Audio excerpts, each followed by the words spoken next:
Bismillahirrahmanirrahim. Assalamualaikum anak soleh dan solehah. Bertemu lagi dengan Bu Ria kali ini dalam pembahasan mata pelajaran Bahasa Indonesia kelas 6, yaitu penggunaan kata baku dan kalimat efektif.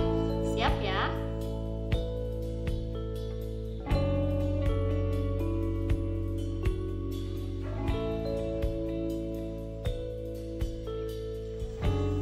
Penggunaan kata baku dan kalimat efektif. Kita ingat lagi pembahasan minggu lalu bahwa kata baku itu digunakan dalam situasi resmi. Penulisan dan pengucapannya pun harus sesuai dengan pedoman ejaan yang disempurnakan atau EYD. Contohnya, kata yang tidak baku nasihat, kata bakunya nasihat. Apotik jadi apotek, cuman jadi cuma, bubuk jadi bubuk, jadwal jadi jadwal. Nah, sedangkan kalimat efektif adalah kalimat yang mengandung gagasan pembicara atau penulis yang terdiri atas kata-kata yang mempunyai unsur SPOK. Ciri-ciri kalimat efektif yang pertama, memiliki unsur penting atau pokok, minimal harus ada subjek dan predikat. Lalu yang kedua, menggunakan struktur bahasa yang tepat sesuai dengan kata baku tadi ya. Yang ketiga, memenuhi kaidah ejaan yang berlaku. Dan yang keempat, menggunakan pilihan kata atau diksi yang tepat dan sesuai dengan kebutuhan. Nah, contohnya kalimat tidak baku, apa kamu sudah sarapan? Seharusnya bagaimana? Seharusnya apakah kamu sudah sarapan? Yang kedua, penggarismu ada di saya. Seharusnya penggarismu ada pada saya. Yang ketiga, di sekolahku mengadakan pesta. Seharusnya di sekolahku diadakan pesta. Kemudian yang keempat, kami semua sudah hadir. Kalimat bakunya harusnya kami sudah hadir, karena kami sudah menyatakan banyak orang ya, jadi tidak perlu kami semua. Itu pemborosan kata. Kemudian yang kelima, saya sudah bilang sama dia. Nah, ini tidak baku. Bakunya bagaimana? Saya sudah berkata dengan dia ya.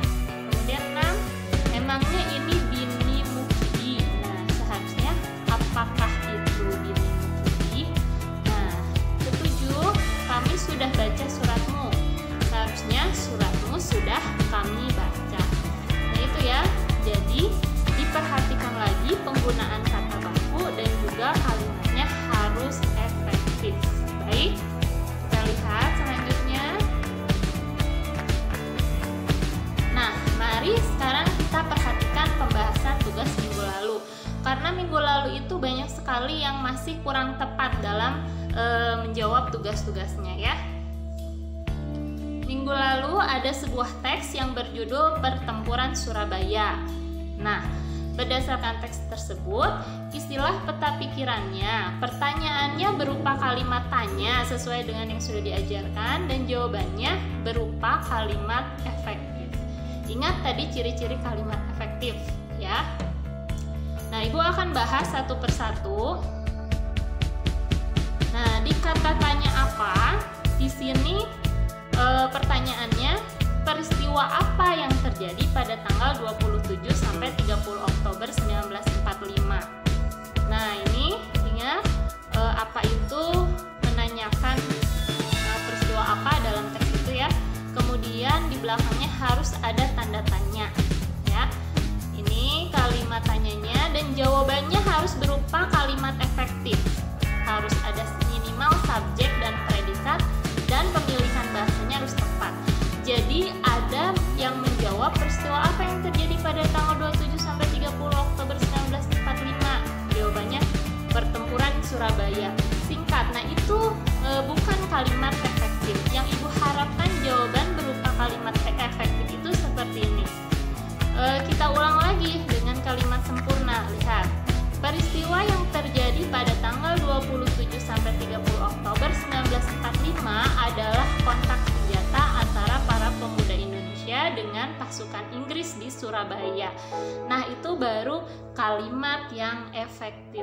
Ada subjeknya, predikatnya, keterangan waktunya, keterangan tempatnya ya. Jadi jangan menjawab hanya pertempuran di Surabaya saja, itu bukan kalimat efektif. Baik, yang selanjutnya, mengapa pada tanggal 10 November diperingati sebagai Hari Pahlawan? Nah, kalau ada pertanyaan mengapa, maka jawabannya diawali dengan karena. Ya, kita ulang lagi sebagian pertanyaannya. Karena pada tanggal 10 November 1945 terjadi pertempuran yang sangat dahsyat. Pasukan Inggris menggempur Surabaya dari darat, laut, dan udara. Itu ya. Kemudian siapa? Pertanyaannya, siapakah pemimpin pasukan Inggris yang tewas dalam pertempuran di Surabaya? Nah, ini rata-rata pertanyaan siapa ini udah benar, tapi jawabannya singkat, hanya Brigadir Jenderal Malabi. Nah, itu bukan kalimat efektif. Ingat, ciri kalimat efektif itu harus ada minimal subjek dan predikat. Sehingga yang benar bagaimana jawabannya? Kita ulang lagi sebagian pertanyaannya. Pemimpin pasukan Inggris yang tewas dalam pertempuran di Surabaya adalah Brigadir Jenderal Malabi. Jadi jelas ya, gunakan kalimat efektif ketika menjawab pertanyaan. Kemudian, yang bagaimana sekarang? Bagaimana bunyi ultimatum yang dikeluarkan Inggris? Nah, kalau pertanyaannya bagaimana berarti meminta penjelasan ya. Kita ulang lagi sebagian pertanyaannya. Bunyi ultimatum yang dikeluarkan Inggris adalah semua pimpinan dan orang Indonesia yang bersenjata harus melapor dan meletakkan senjatanya di tempat yang ditentukan dan menyerahkan diri dengan mengangkat tangan. Tuh. Kemudian kapan? Kapan Inggris mengeluarkan ultimatum kepada rakyat Surabaya? Di sini kalian banyak yang menjawab langsung tanggalnya. Tanggal 9 November 1945. Itu kurang efektif ya. Ulangi, kalimat efektif itu minimal harus ada subjek dan predikat. Sehingga kita ulang lagi sebagian pertanyaannya. Inggris mengeluarkan ultimatum kepada rakyat Surabaya pada tanggal 9 November 1945. Paham ya? Satu lagi. Di manakah terjadinya pertempuran yang menewaskan Brigadir Jenderal Malabi?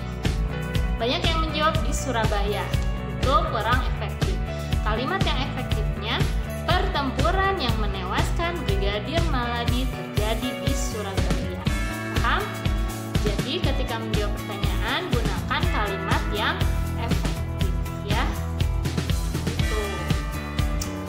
Oke.